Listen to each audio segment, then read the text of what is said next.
when I was teaching y'all about John 20:23, how you can remit sins of other people. I mean, that's been in the Scripture for 2,000 years.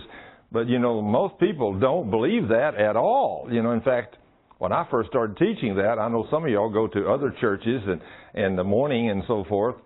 And some of you come back and told me that you told your pastor that I said you could forgive someone's sins. And some of them come back and said that my pastor told me that Thurman was crazy. He didn't know what he's talking about. We cannot forgive sins. But I'm just taking it at face value, and that's what it says. And if God said it, I believe I can do it. And, of course, I started teaching that in this church. And, of course, there it was. And it wasn't long after we had been teaching this that Scott and Kim and their children, they come home one evening and the power was off at their house.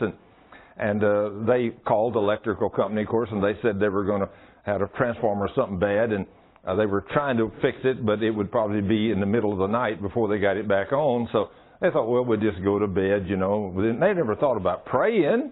When the Lord said, pray about everything, but we don't think about that, do we? So anyway, they went to bed and they had a good night's sleep. And, of course, the next morning they woke up to fix breakfast and get ready to go for the day, and there's still no electricity.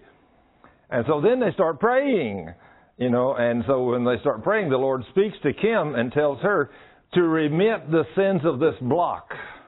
And her immediate reply was, Lord, I can't remit the sins of this whole block.